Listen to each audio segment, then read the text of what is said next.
성경에 원수를 사랑하라는 말이 있습니다. 그런데 그럼 원수를 사랑하라는 그 말 때문에 예수 믿는 사람은 군인이라는 직업을 가질 수 없습니까? 군인이라는 직업은 적국과 싸움도 해야 되고 방어도 해야 되고 때로는 사람도 죽여야만 하는 직업입니다. 또 경찰이라는 직업도 있습니다. 범죄를 행한 사람을 쫓아가서 그 사람을 체포해야 되고 잡아야 합니다. 그러면 원수를 사랑하라 라고 하는 그 말 때문에 예수 믿는 사람은 경찰이라는 직업도 못 갖고 검사라는 직업도 못 갖고 혹은 군인이라는 직업도 못 갖습니까? 아니죠. 그런 의미가 아니죠.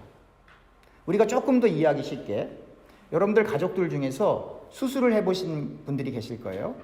수술을 하기 전에 보통 사인을 합니다.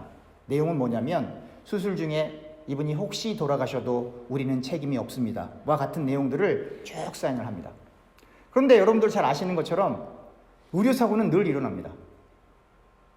그래서 그분이 만약에 수술을 받는 분이 소천하시게 될 경우에 사인을 했어도 내가 우리 아버지가 우리 어머니가 수술 중에 돌아가셔도 제가 어떠한 권리도 주장하지 않겠습니다라고 사인을 했어도 만약에 그것이 너무나도 정확하게 의료사고라고 했을 경우에는 사인을 했어도 소송을 해서 법원에 가서 판정을 받습니다. 그리고는 그 법원이 그걸 거기다 사인을 했어도 그것도 참조하지만 그 상황과 그 여건을 잘 고려해서 판결을 합니다.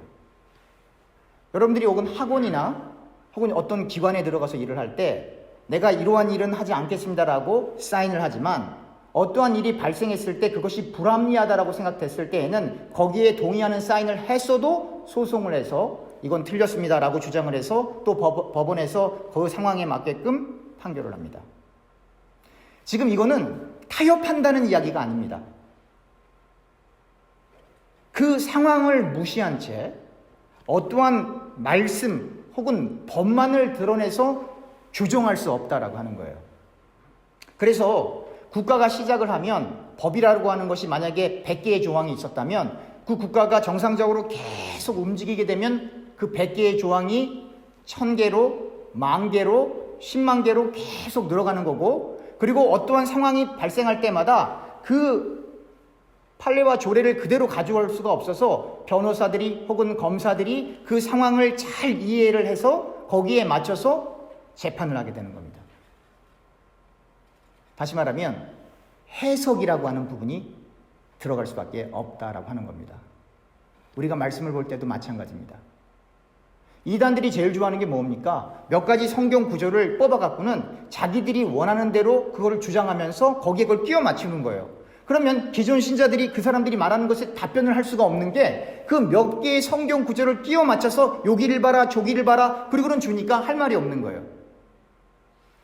그것은 상황을 무시하고 본문의 배경을 무시하고 그리고 그냥 그 사람들의 생각으로 껴 맞췄기 때문에 일반 사람들은 거기에 답변할 수가 없지만 그러나 이 상황과 배경을 정확히 아는 사람들은 그것이 틀렸다는 것을 쉽게 발견하게 됩니다. 그러므로 여러분들과 제가 성경 지식이 아무리 많아도 기도할 수밖에 없는 것은 하나님께서 이 말씀을 하나님이 원하시는 대로 해석할 수 있는 능력을 주시지 않으면 저를 비롯해서 그 누구도 쉽게 하나님의 말씀을 오역할 수 있고 곡해할 수 있기 때문입니다. 그래서 말씀을 나누는 사람은 기도하지 않고는 말씀을 전할 수가 없다는 거예요. 기술이 없어서가 아닙니다. 스킬이 없어서가 아닙니다. 능력이 없어서가 아닙니다. 왜냐하면 이 말씀은 여러분들과 제가 준수하고 있는 헌법이나 법보다 더 위에 있는 하나님의 거룩한 말씀이기 때문에 그렇습니다. 또 하나, 여러분 수술을 하다가 만약에 그 환자가 죽을 경우에 의사가 그 보호자를 만나서 얘기해 줍니다. 죄송합니다. 열심히 했지만 소천하셨습니다. 그 상황에 그 보호자가 그 의사의 멱살을 잡고 주먹질을 하는 분들도 있어요. 그러나 대부분의 보호자들은 압니다. 수술을 했어도 잘못하면 돌아가실 수 있다는 것을 인정하게 되면 대부분 그 자리에서 대성통곡을 하거나 하소연을 합니다. 여러분, 그 의사의 심정이 어떻겠습니까? LA 같은 지역에서는 범죄자들이 이 변호사를 하여해서 소송을 하다가 지면 그 변호사를 찾아가서 죽이는 경우도 있습니다. 여러분 뉴스를 통해서 많이 보셨을 거예요. 내가 돈 주고 하였는데 너는 왜 그걸 못해? 그리고는 그 사람을 찾아가서 죽이는 거예요. 여러분, 그 변호사나 그 의사의 심정이 어떻겠습니까? 여러분들 생각에는 그 변호사와 그 의사의 권위가 말씀을 전하는 목사의 권위보다 높다고 생각하십니까? 여러분들 생각에는 국회의원이나 정치인들의 권위가 교회를 섬기고 있는 장로님들의 권위보다 높다고 생각하십니까? 여러분들과 제가 일상을 살면서 아무리 기분 나쁜 일이 있다고 해서 프레즈노에 사는데 프레즈노의 정치가 너무 못됐어, 잘못됐어, 그래갖고는 프레즈노 시청에 가갖고 시장 나와 라고 소리 지르는 사람이 있습니까? 없지요. 우리가 기본적으로 세상을 살아가면서 세상에서 모든 사람은 사실은 정치 활동을 하고 있는 거예요. 근데 그 세상을 살아가면서 하이 어토리티에 가서 마음대로 하는 사람들은 거의 없어요. 뭐 술에 만취가 됐다든지 뭐 마약에 뭐 됐다든지 그래서 제정신이 아닌 사람들은 모르겠지만 일반적인 사람들은 그렇게 할 수가 없어요. 그런데 왜 우리는 하나님의 말씀이 우리의 인생에 가장 중요하고 최고의 높은 권위라고 하면서 왜 우리 성도들은 설교자와 장로님들을 업신여기려 하십니까? 우리가 늘 말씀을 통해서 배우는 게 있어요. 하나님은 따라합시다. 질서의 하나님이시다. 여러분 요거를 잊어버리면 안 되는 거예요. 하나님께서 태초에 이 세상을 창조하기 전에 창세기 1장을 읽어보면 이 세상은 공허했고 또 그와 동시에 케이아스, 혼돈으로 가득했어요. 하나님의 말씀이 들어오고 빛이 들어오고 하면서 생겨난 것이 뭡니까? 질서입니다. 질서. 이것은 장로님들이나 혹은 설교자의 권위를 세우려고 제가 말씀드리려고 하는 것이 아니라 여러분들과 제가 그 질서를 따라가다 보면 자연스럽게 리스펙할 수밖에 없는 거예요. 설령 내 마음에 안 들어도. 왜냐하면 그 질서를 따라가는 것 역시 신앙의 한 부분이기 때문에 그렇습니다. 지금 왜 이러한 얘기를 제가 장황하게 설명을 드리냐면 바울 때문에 그래요. 1절 보면 이렇게 써 있어요. 하나님의 뜻을 따라 그리스도 예수의 사도로 부르심을 받은 바울과 형제 소스데는 이렇게 써 있죠. 왜냐하면 바울이 말씀을 전하는데 신도들이 바울을 의심하는 거예요. 당신은 예수님을 만난 적도 없잖아요. 당신 정말 사도 맞습니까? 의심하는 거예요. 우리 이렇게 화가 나면 그런 얘기하죠. 당신 목사 맞아? 당신 장로 맞아? 그러한 일들이 고린도 지역에 있는 교회에 정확하게 나타나는 거예요. 제가 늘 강조하지만 목사도 장로의 한 부분이에요. 티칭 엘더가 목사고 룰링 엘더가 장로님들이세요. 같은 레벨이라고요. 우리 성도들은 자꾸 그걸 잊어버려요. 목사님은 앞에 가서 설교하니까 목사님은 괜찮아. 장로님들은 밑에 있으니까 장로님은 평신도 하고 똑같이. 그거 아니에요, 여러분. 그래서 지금 바울이 뭐라고 하냐면 바울과 형제, 장로라, 집사 이런 표현도 안 했어요. 바울과 형제 소스데네는 같은 레벨이라 이 말이에요. 같은 레벨. 그래서 여러분들과 제가 교회에서 신앙생활을 하다가 혹은 저에게 혹은 장로님들에게 조금 불편한 마음이 있어도 하나님은 질서의 하나님이니까 내가 말을 할 때 조금 조심해야지라고 하는 기본적인 마음을 우리가 가져야 하는 거예요. 그래야 하나님이 기뻐하십니다.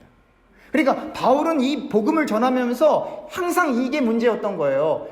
베드로를 포함한 다른 제자들은 예수님과 동행을 했기 때문에 그들의 사도권을 의심하는 사람들은 아무도 없었어요. 그러나 바울은 예수 믿는 사람들을 핍박하던 사람이잖아요. 그러니까 어떻습니까? 늘 의심하는 거예요. 그리고 바울이 교회를 세울 때마다 사람들이 의심하고 시기심도 느끼는 거예요. 저분이 진짜로 사도 맞아? 그러니까 바울이 뭐라고 얘기하냐면 나는 하나님의 뜻을 따라 그리스도 예수의 사도로 부름받은 바울입니다. 그리고 형제 소스데네도 같이 있습니다. 그러니까 그 권위를 누구에게 주냐면 하나님의 뜻과 예수 그리스도에게만 주는 거예요. 그리고 나서 이렇게 2절에 이렇게 말합니다.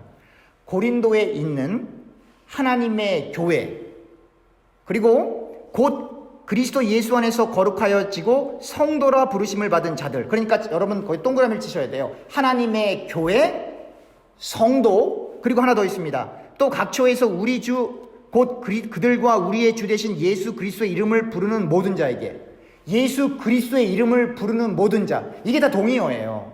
하나님의 교회, 성도, 예수 그리스도의 이름을 부르는 모든 사람들, 동의어예요. 여러분들과 제가 하나님의 교회입니다. 그래서 여러분들과 제가 성도고, 그래서 우리는 예수님을 그리스도로 고백하는 예수 그리스도의 이름을 부르는 하나님의 사람들인 겁니다. 그런데 여러분, 예수님의 이름을 부른다는 것은 두 가지를 생각해 봐야 됩니다. 여러분, 마귀도 예수님이 누군지 알아요.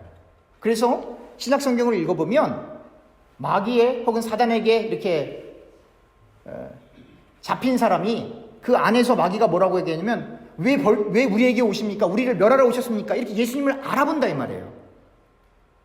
그러니까 불신자든 신자든 마귀든 천사든 예수님을 다 알아봐요. 그런데 예수님을 알아보고 그 예수님을 부른다고 해서 성도가 되는 게 아닙니다. 예수님을 알아본다고 해서 하나님의 자녀가 되는 게 아닙니다. 예수님을 알아본다고 해서 하나님의 교회가 되는 게 아니에요. 예수님을 부르기는 부르는데, 예수님을 알아보기는 알아보는데 그 예수님을 그리스도로 불러야 하는 거예요. 그 예수님을 메시아로 불러야만 하는 거예요. 그럴 때 그 예수님을 부르는 그 부름이 하나님의 자녀, 성도, 하나님의 교회로 인정이 되는 거예요. 믿음에는 크게 두 가지가 있습니다. 어떤 사람이 질병에 걸렸을 때 하나님 이 병 고쳐주세요 라고 하는 치유하는 은사로서의 믿음이 있습니다. 그거는 아무나 할 수 있는 일이 아니에요. 믿음이 적고 많고 그 문제도 아니고, 하나님께서 특별하게 어떤 사람들에게 그 신유의 은사를 주실 때 그분들에게 그러한 역사가 일어나는 거예요. 그런데 또 다른 믿음이 있습니다. 또 다른 믿음은 뭐냐면 각각의 사람들이 예수님을 그리스도로 고백할 수 있는 믿음이에요. 이 믿음은 하나님께서 불러주신 사람들에게만 가능한 거예요. 하나님이 불러주시지 않으면 그 누구도 예수님을 그리스도로 부를 수가 없는 거예요. 그런 차원에서 여러분들과 저는 생명이 다하면 반드시 천국에 갑니다. 이유가 있어요.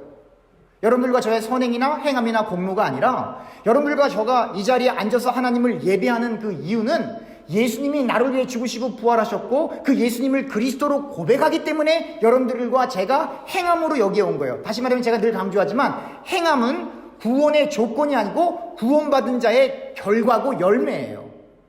그 결과로서 여러분들과 제가 여기에 앉아있기 때문에 여러분들과 저는 반드시 천국에 갑니다.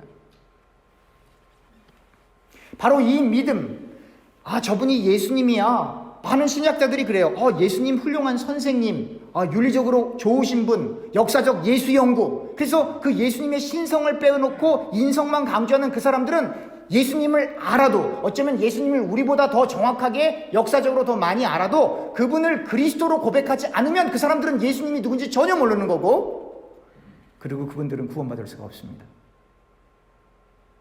우리가 그 신학자들만큼 그 역사적인 배경을 잘 몰라도 성경에 기록되어져 있는 그 상황과 정황 속에서 예수님이 나를 위해 죽으시고 부활하셨다라고 하는 것을 정확하게 믿는다면 우리가 정말로 예수님을 바로 알고 바로 믿고 있는 겁니다. 우리가 위대한 일을 해서 하나님의 자녀가 된 것이 아니라 예수님을 우리가 그리스도로 믿고 부를 수 있어서 하나님의 구원받은 백성이 되는 것입니다. 우리가 7절, 제가 시간을 잘 고려하면서 지금 하고 있기 때문에 혹시 다 못 끝내면 제가 다음 주에 이어서 하겠습니다. 우리 7절 한번 보겠습니다. 7절입니다. 너희가 모든 은사에 부족함이 없이 우리 주 예수 그리스도의 나타나심을 기다림이라. 여러분, 바울을 포함해서 고린도 지역에 있는 신자들은 예수님을 기다렸어요. 이걸 한국말로 두 글자로 뭐라 그럽니까? 예수님의 재림 얘기하는 거예요. 여러분들 지금 예수님의 재림을 혹시 기다리시고 준비하시는 분 계십니까? 이렇게 얘기하면 한국에 있는 이단들 다미 성교회 무슨 구원파 기타 등등의 이단들을 막 들 텐데, 여러분 그거는 극단적으로 성경을 곡회해서 성경에서 말하고 있는 것과 상관없이 교우들의 물질을 착취하기 위해서 그런 못된 짓을 하는 사람들이지, 바울은 정말로 예수님의 재림을 기다렸어요. 우리 성경 구절 찾아보겠습니다. 디도서 2장 13절입니다.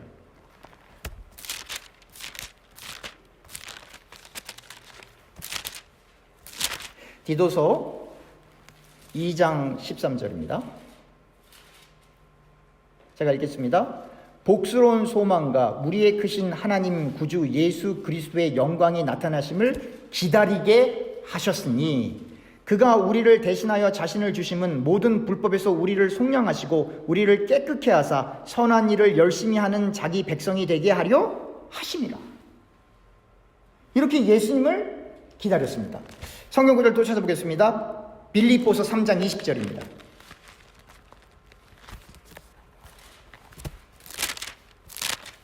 빌립보서 3장 20절입니다.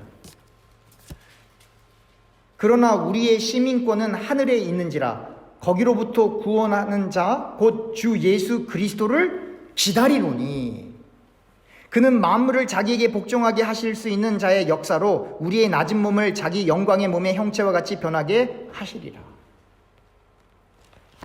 그리고 우리가 한 군데 더 찾아볼 것은 예수님께서 하신 말씀인데요. 참 무서운 말씀인데요. 누가복음 17장 30절을 한번 보겠습니다.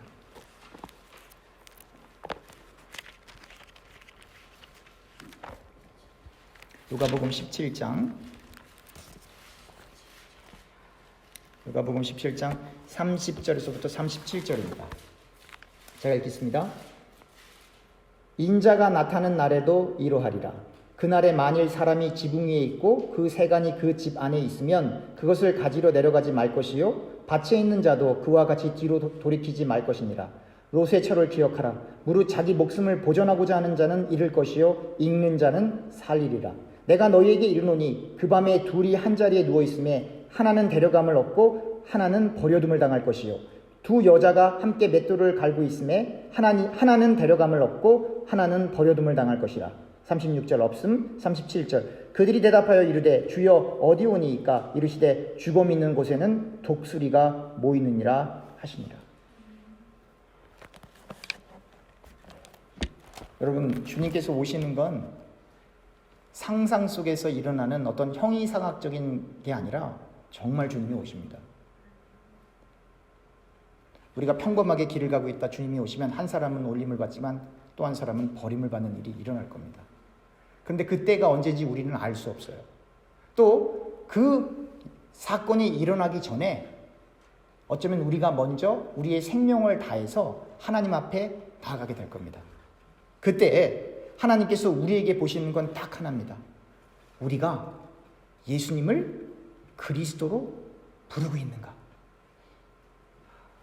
정말로 우리가 예수님을 그리스도로 믿고 그분을 우리의 구세주로 고백하고 있는가? 그거 딱 하나만 보시는 거예요. 그때 주님 앞에 가서 주님, 제가 교회에서 목사로, 장로로, 집사로, 권사로 제가 이만큼 헌금도 하고 봉사도 많이 하고 교회를 섬겼고 교회를 짓기도 하고 이러한 일들을 많이 했습니다. 하나님께서 그거 안 보시고 하나님께서 보시는 건 딱 하나입니다. 알았어. 그런데 너 예수님을 진짜로 믿었니? 그것만 보시는 거예요. 다른 건 안 보세요. 그러니까 그 그리스도 안에 있는 믿음의 열매로서 여러분들과 제가 교회를 섬기는 거예요. 왜 예수님께서 그러한 표현들, 내 이름으로 귀신도 쫓고 병자도 고치고 엄청난 기적을 행했어도 너희가 누군지 도무지 모르겠다라고 하는 그런 표현들이 나오는 이유는 뭐예요? 하나님께서는 종교인들을 받지 않으시겠다는 거예요.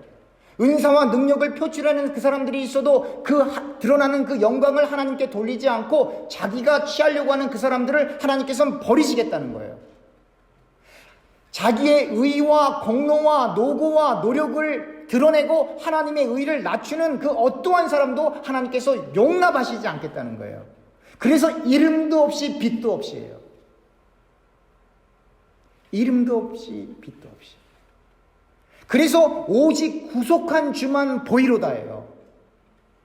나의 능력, 나의 자랑이 아니라. 그래서 나는 그리스도 예수 밖에는 자랑할 것이 없습니다로 끝나는 거예요. 왜냐하면 바울의 마음속에 뭐가 늘 부대끼냐면 바울이 여러 교회를 세우잖아요. 바울이 지금 이 개신교뿐만 아니라 이 기독교라고 하는 것을 집대성하는 일을 하잖아요, 실제로. 그러니까 바울은 늘 마음속에 갈등이 되는 거예요.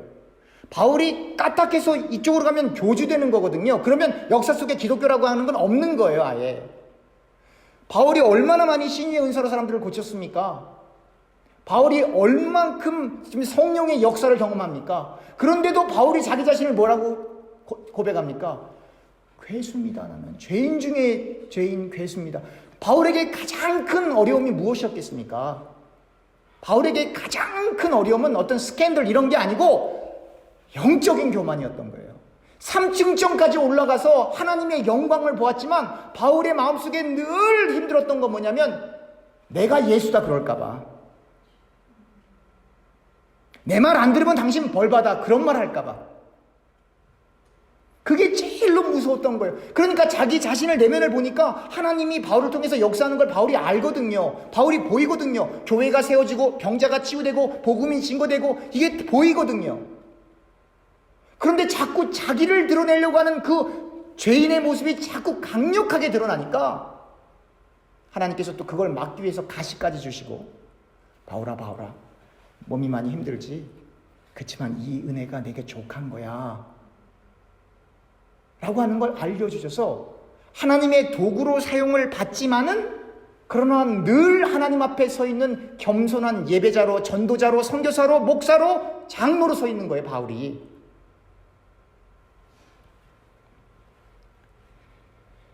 우리 8절 한번 다시 읽겠습니다. 8절입니다. 주께서 너희를 우리 주 예수 그리스도의 날에 책망할 것이 없는 자로 끝까지 경고하게 하시리라. 끝까지 경고하게 하시리라. 누가요? 주께서. 그러니까 이 많은 분들이 성화에 대해서 오해를 해요. 아, 내가 예수님을 믿으니까 이렇게 해야죠. 그래서 자꾸 자기가 하는 것 같아요. 아닙니다, 여러분.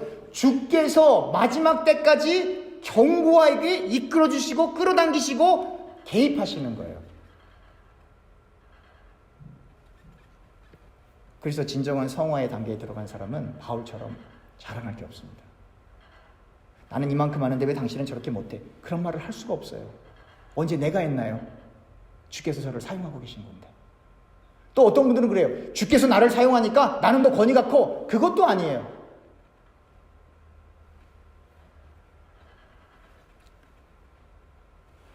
하나님의 이름만 드러나야 되는 겁니다. 예수님만 나타나야 하는 거예요. 그래서 제가 늘 일관되게 얘기하는 거예요. 우리 교회는 우리 교회 이름 하나면 되는 거예요. 나머지는 없는 거예요. 나머지는 다 예수님의 이름이 나오는 거예요. 왜냐하면 우리가 어떤 일을 한 다음에 거기다 예수님 그렇게 쓸 수는 없잖아요. 우리 교회 이름을 거기에 넣는 거예요. 그걸 하나님이 기뻐하시는 거예요. 저는 이 미국이 청교도를 통해서 엄청난 축복을 받은 나라가 분명한데 점점점 타락해가고 있는 이유 중에 하나가 저는 그렇게 생각을 해요. 미국 사람들이요, 도네이션 많이 합니다. 네. 우리가 하는 것보다 더 많이 하는 사람들도 많아요, 사실은. 근데 그분들은 나누어서 하는 게 아니라 한꺼번에 다 해요. 한꺼번에. 갑자기 하나님을 만나거나 어떤 깨달음이 있으면 그분들은 그 문화 자체가 조금 우리하고 또 달라서 그런지 모르겠지만 평상시엔 안 하다가 한 번 해요. 헌금도 어떤 분들은 1년에 한 번 내지 2번만 하는 분들이 있어요. 그런데 그렇게 하시는데 그분들이 어떠한 건물을 세우거나 어떠한 일을 했을 때 꼭 그분들이 좋아하는 게 있어요. 뭘 하려고 하죠, 그분들이? 거기다 꼭 이름을 넣기를 원해요. 그래서 여러분, 대학이나 교회나 어느 공공기관에 갔을 때 한 개인이 도네이션해서 그 건물이 세워질 때 거기 가면 꼭 이름이 뭐라고 붙냐면 데이빗이 기념한 도서관, 뭐 케빈이 기증한 캐피테리아, 뭐 누가 기증한 교회, 심지어 어떤 데는 요 벽에다, 교회 건물에다가 헌금을 많이 낸 사람부터 시작해서 조금 낸 사람까지 이름을 쭉 새겨놔요.